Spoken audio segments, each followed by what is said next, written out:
This video is for everyone that did not believe the irrefutable proofs I presented in part 1.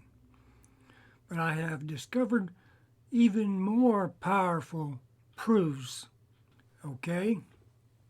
The language experts tell us that the book of Revelation was originally written in Hebrew.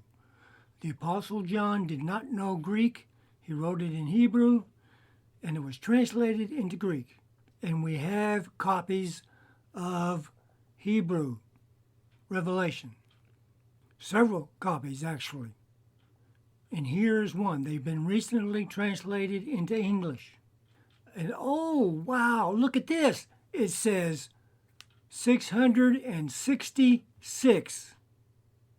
So there's your proof. Oh, but there's more. Dr. Michael Heiser, have you heard of him? He also presents more proof. And so argue that the Bible itself predicts in encrypted fashion that the Antichrist would be a Muslim. Now, this isn't the same type of Bible code idea that we've talked about before on Fringe Pop, but it is nevertheless some sort of code thought. So does this particular Bible code idea hold water? Let's find out. Revelation 13:18 says, "This calls for wisdom. Let the one who has understanding calculate the number of the beast, for it is the number of a man, and his number is 666. Now, you can't really see anything from the English. There's no connection apparently there between 666 and anything Islamic.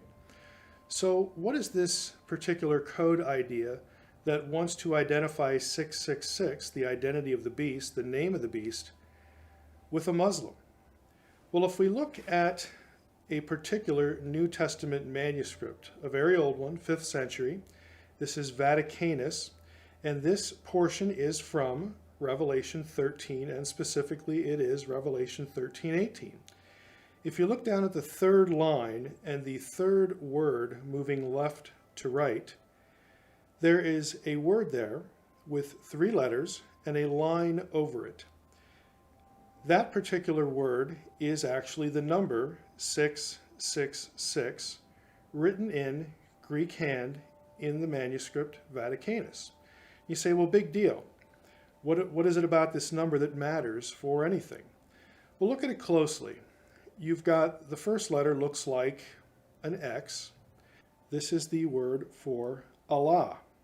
You'll notice that most of this word, the second consonant, reading right to left in Arabic, sort of looks like the middle consonant, the middle letter of 666 in this Greek hand. The only difference really is the way they are turned.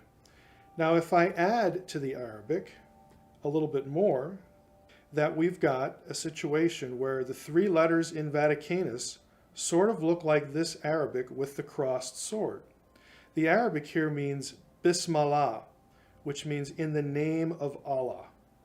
So there are many out there on the internet who look at the writing in Vaticanus and this Arabic phrase with the familiar swords of Islam and say, look, 666 in this Greek manuscript looks an awful like Bismillah, in the name of Allah.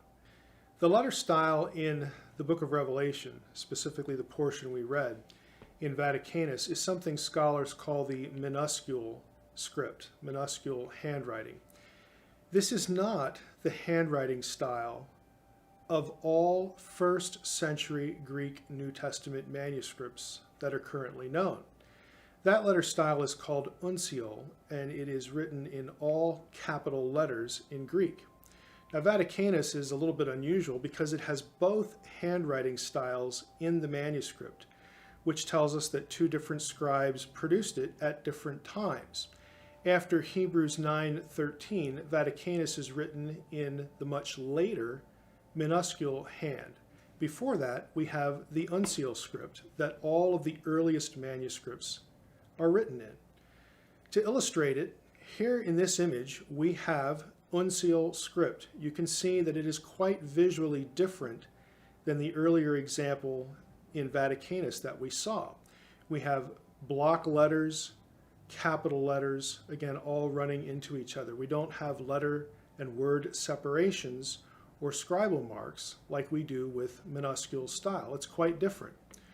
Now, the point of all this is not just a paleography lesson. The point is that the original text of the book of Revelation would not have been in the handwriting style that looks like Arabic. If we again go with the authorship of the book of Revelation, the Apostle John, in the first century, by the end of the first century, his handwriting style, as all handwriting styles of all known Greek New Testament manuscripts, would have been in the block letter style, uncial. It would not have looked anything like Arabic, frankly, not even close. Another problem is that Arabic script as we know it, as we've seen it, didn't exist in the first century when John wrote. You can't find it anywhere at all. The Arabic alphabetic script that we've been looking at, and that we're fairly familiar with, is first attested in the 7th century AD, 600 years after John wrote the book of Revelation. That script evolved from something called Nabatean. Again, the point is not a history of ancient languages. The point is that John, the writer of the book of Revelation under inspiration, could not have been reproducing classical Arabic script. It didn't exist. Just because something looks like something else doesn't mean that it's the something else. It is just simply a coincidence, and frankly not a very good one, because as we saw, two of the required letters really don't look alike. You have to change them. You have to do something to them to make them match. And that, frankly, is just never really a good method.